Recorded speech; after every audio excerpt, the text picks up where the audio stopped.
Scientific method. आज हम बात करेंगे साइंटिफिक मेथड के बारे में। साइंटिफिक मेथड क्या होता है? साइंटिफिक मेथड ऐसा मेथड है जो किसी भी साइंटिफिक प्रॉब्लम्स को सॉल्व करने के लिए यूज़ होता है। यानी कि जो कोई भी रिसर्च की जाती है तो उस रिसर्च के अंदर एक प्रॉपर तरीका होता है, एक प्रॉपर मेथड होता है जिसके थ्रू रिसर्च की जाती है। ये नहीं है कि किसी को बस कोई नई चीज़ नज़र आई हो तो उसने पब्लिश कर दिया, ऐसा कुछ नहीं होता। कोई भी नई चीज़ डिस्कवर होती है उसके अंदर एक प्रॉपर प्रोसेस होता है जिसको कैरी ऑन किया जाता है। तो ये जो प्रोसेस है हम इसको यहाँ पे पढ़ेंगे। Scientist take specific steps for doing scientific work और research. These steps are called scientific method. For biological research these steps are called biological method. जब हम लोग किसी बायोलॉजिकल रिसर्च की बात करेंगे, जो कि हमारा काम है बायोलॉजिस्ट का, तो तब हम इस साइंटिफिक मेथड को कहेंगे बायोलॉजिकल मेथड, और वो हम आगे पढ़ेंगे। तो साइंटिफिक मेथड के अंदर कौन से स्टेप्स इंक्लूड होते हैं हम वो देखेंगे।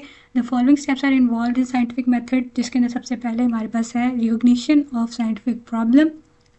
यानी कि हम लोगों ने सबसे पहले ये रिकॉग्नाइज करना है, पता चलाना है कि हमारी प्रॉब्लम साइंटिफिक प्रॉब्लम है क्या। नेक्स्ट है हमारे पास ऑब्जर्वेशंस की जाती है। नेक्स्ट है हाइपोथेसिस, फिर डिडक्शन की जाती है, फिर एक्सपेरिमेंट्स एंड फिर रिजल्ट्स। तो ये 6 स्टेप्स होते हैं एक साइंटिफिक मेथड के अंदर। सबसे पहले हम देखेंगे recognition of a scientific problem. यहाँ पे एक बात कि in all branches of science new things are being discovered and old theories are modified और रिप्लेस्ड विद बेटर वंस। यानी कि हम जो डिफरेंट साइंस की ब्रांचेस हैं उन सब के अंदर नई चीज़ें डिस्कवर होती हैं, और जो पुरानी चीज़ें डिस्कवर हो चुकी हैं यानी जो ओल्ड थ्योरीज हैं उनके अंदर मॉडिफिकेशन आती है, यानी उनके अंदर चेंजेस आते हैं वक्त के साथ साथ। जैसे जैसे नॉलेज में इंक्रीज़ आ रहा है वैसे वैसे वो जो पुरानी रिसर्च थी उनके अंदर भी बेहतरी आ रही है। तो इसलिए ये जो डिस्कवरीज है ये ऑल टाइम से चलती रहती है। सबसे पहले हम बात करेंगे यहाँ पे रिकॉग्निशन ऑफ ए प्रॉब्लम।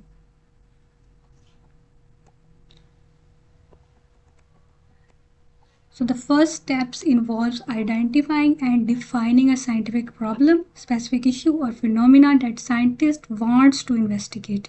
तो सबसे पहले जो साइंटिस्ट है उसका काम यह है कि उसने डिफ़ाइन करना है, उसने आइडेंटिफाई करना है कि उसका साइंटिफिक प्रॉब्लम जो है, उसका इशू जो है जिसके ऊपर वो साइंटिस्ट रिसर्च करना चाहता है वो क्या है। मतलब जो भी नई चीज़ जिसको वो इन्वेस्टिगेट करना चाहता है या उसे कुछ नई चीज़ लग रही है वो सबसे पहले उसको डिफ़ाइन करेगा, ठीक है, प्रॉपर तरीके से वो उसको डिफ़ाइन करेगा।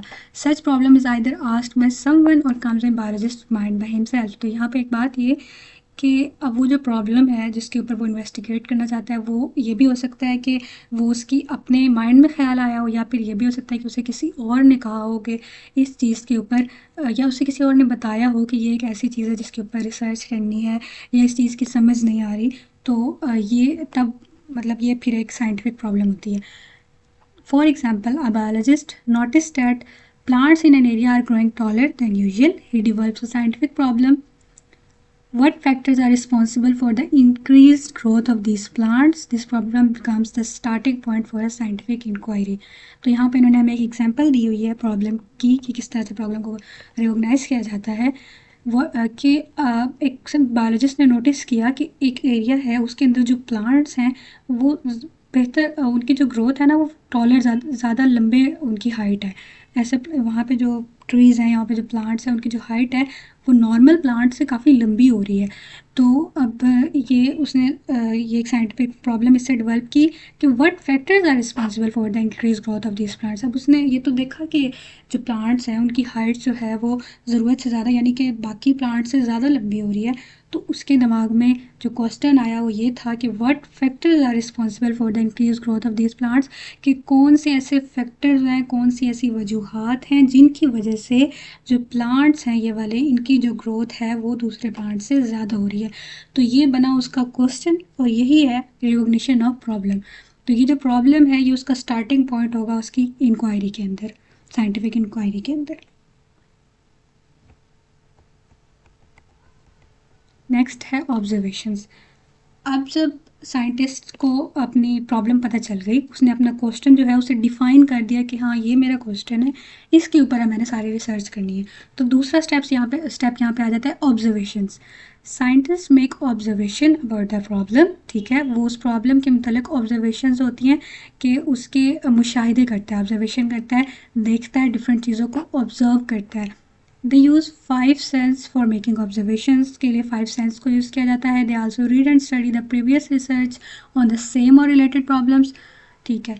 तो जब साइंटिस्ट जो है वो ऑब्जर्वेशंस करता है, ठीक है, ऑब्जर्वेशंस जब भी की जाती है वो 5 सेंसेस को यूज़ करके की जाती है। और 5 सेंसेस हमें पता है सीइंग, हेयरिंग, टच, ये 5 सेंसेस के अंदर इंक्लूड होता है। तो दे also read and study the previous research, जो पहले अगर इस टॉपिक पर कोई रिसर्च हो चुकी है वो उस रिसर्च को भी स्टडी करता है, उस या फिर कोई ऐसी ही कोई प्रॉब्लम या ऐसे कोई रिलेटेड प्रॉब्लम्स इन पास्ट यानी कि माजी के अंदर अगर कोई ऐसे वाक़यात हो चुके हैं तो वो उनके ऊपर भी स्टडी करता है कि उनका क्या हल निकला था, उनसे कैसे पता चला था कि कौन से फैक्टर्स हैं जो कि हमारे जो प्लांट की ग्रोथ है उसको बाकी नॉर्मल प्लांट से टॉलर करवा रहे हैं। तो यहाँ पे जो ऑब्जर्वेशंस की जाती हैं, जो मुशाहिदे किए जाते हैं, वो 2 तरह के होते हैं, क्वालिटेटिव और क्वांटिटेटिव।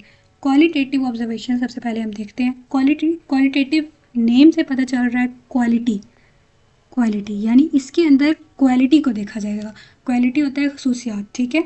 तो क्वालिटेटिव ऑब्जर्वेशंस के अंदर ऐसी ऑब्जर्वेशन आती हैं that can not be measured with numbers, यानी उनको मेजर नहीं किया जा सकता, ठीक है। For example the colour and texture of a flower का कलर देखेगा, टेक्सचर देखेगा, ठीक है। मतलब ये वो वाली ऑब्जर्वेशंस होती है ना जो इनके देख के की जाती हैं, यानी कि उनको मेजर नहीं किया जा सकता। आप किसी का कलर, स्किन कलर क्या है इसको मेजर तो नहीं किया जा सकता ना, सिर्फ बताया जा सकता है वाइट है या कलर है, ठीक है, वाइट है या ब्लैक है। तो इसको हम क्वालिटेटिव ऑब्जर्वेशंस कहते हैं, जो क्वालिटी की बेस पे की जाती है। नेक्स्ट होती है हमारे पास क्वांटिटेटिव ऑब्जर्वेशन, और क्वांटिटेटिव ऑब्जर्वेशन हमें नेम से पता चल रहा है कि ये क्वांटिटी, यहाँ पे क्वांटिटी को देखा जाता है, मिकदार को देखा जाता है, तादाद को देखा जाता है। तो जो क्वांटिटेटिव ऑब्जर्वेशंस हैं इनके अंदर मेजरमेंट्स की जाती हैं, न्यूमेरिकल डाटा यूज़ किया जाता है जिसको हम किसी क्वांटिटी के अंदर एक्सप्रेस करते हैं, यानी कि हम मेजरमेंट्स करेंगे यहाँ पे ये वाली जो ऑब्जर्वेशंस हैं इनके अंदर मेजरमेंट्स की जाती है, ठीक है। मतलब अगर हम प्लांट की बात कर लें तो प्लांट की जो हाइट है उसको मेजर किया जाएगा, तो वो किसी स्केल से किया जाएगा ना, उसकी हाइट फुट्स में होगी, सेंटीमीटर में होगी, मीटर्स में होगी। तो ये जो है ये मेजरमेंट्स की जाएंगी, तो ये क्वांटिटेटिव होंगी।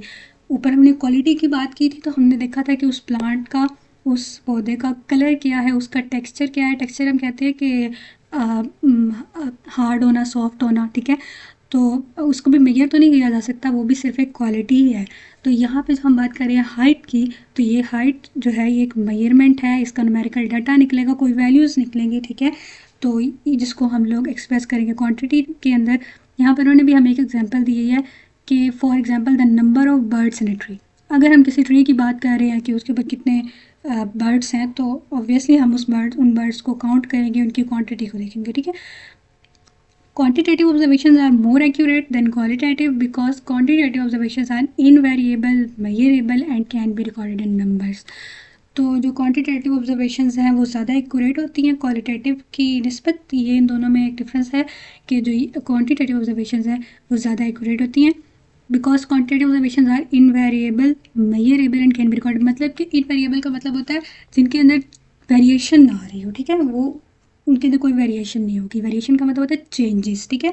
जो हमने एक हाइट मेजर की है ना वो हमने एक्यूरेट मेजर की है, उसके अंदर कोई चेंजेस का, वेरिएशंस का डर नहीं है। मतलब कलर अगर हम देख लें, कलर को देख लें तो कलर जो है एक ऑब्जर्वेशन है, हो सकता है किसी को कलर्स को देखने में कोई फ़र्क लग गया हो, लेकिन जो क्वांटिटेटिव ऑब्जर्वेशंस होती है जिसमें हम क्वांटिटी को मेजर करते हैं उनके अंदर चेंजेस की कोई गुंजाइश नहीं होती, क्योंकि वो हमारे पास एक नंबर आ जाता है। मतलब अगर हम कहें कि 20 सेंटीमीटर या 20 फीट हाइट है तो हमारे पास ये एक एक्यूरेट वैल्यू होगी, मेजरेबल, मेजर की जा सकती है एंड कैन बी रिकॉर्डेड, और हम उसका रिकॉर्ड नंबर्स की फॉर्म में आसानी से रख सकते हैं।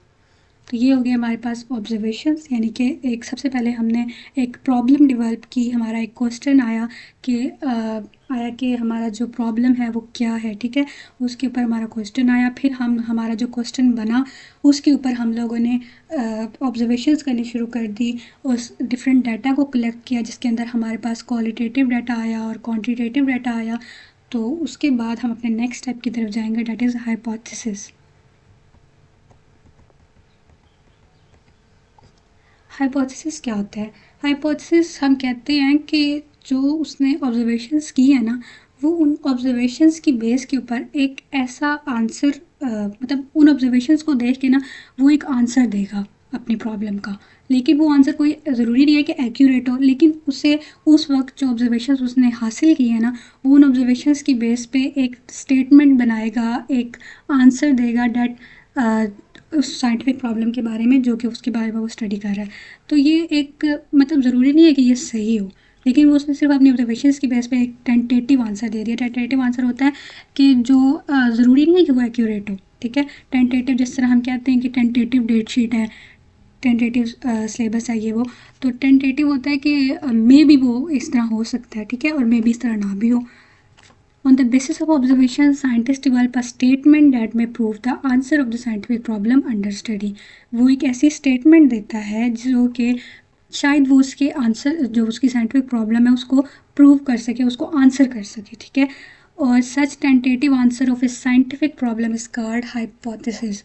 तो अगर हमसे कोई पूछे गए हाइपोथेसिस की क्या डेफिनेशन है, तो हम कहेंगे कि the tentative answer to the scientific problem is called hypothesis. वो एक टेंटेटिव आंसर है, वो कोई ज़रूरी नहीं है एक्यूरेट आंसर हो, सही आंसर हो, वो जस्ट एक टेंटेटिव आंसर है, जो कि टेंटेटिव ऐसी चीज़ को कहते हैं जो सही भी हो सकती है और गलत भी हो सकती है।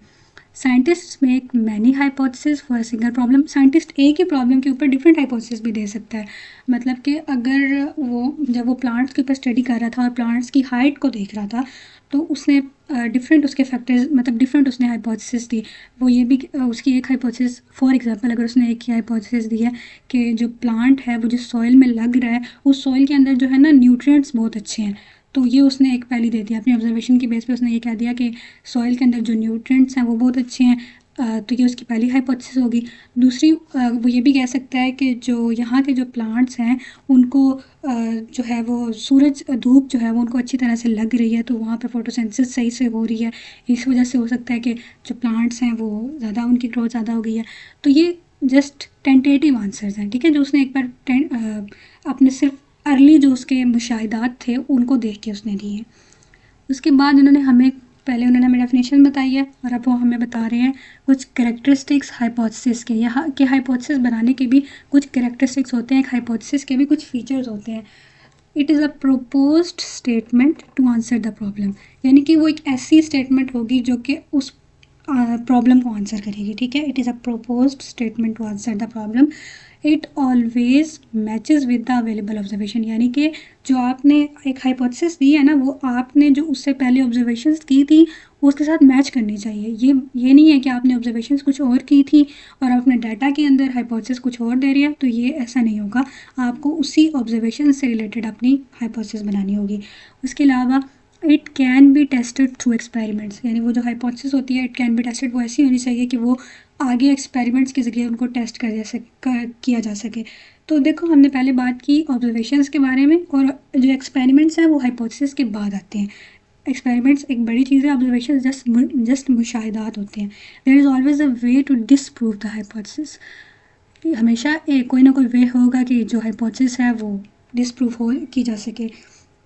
यानी कि अगर ये तो उसने जस्ट एक टेंटेटिव आंसर दिया था ना, तो अगर बाद में एक्सपेरिमेंट्स होते हैं और उनके ज़रिए से जो रिज़ल्ट निकलते हैं वो अगर उस हाइपोथेसिस को गलत साबित कर सकते हैं तो ये हो सकता है। तो ये जो हाइपोथेसिस है ये कोई थ्योरी या कोई लॉ नहीं होता कि जिसको गलत नहीं प्रूव किया जा सकता, ये जस्ट एक टेंटेटिव आंसर होता है। तो इसके ये कुछ कैरेक्टरिस्टिक्स इन्होंने हमें दिए हैं कि ये सबसे पहले तो प्रोपोज स्टेटमेंट होगी टू आंसर द प्रॉब्लम, जिस प्रॉब्लम के बारे में आप स्टडी कर रहे हैं उसको आंसर करनी चाहिए। It always matches with the available observation, जो आपने ऑब्जर्वेशंस की हैं उनके साथ इसको मैच करना चाहिए।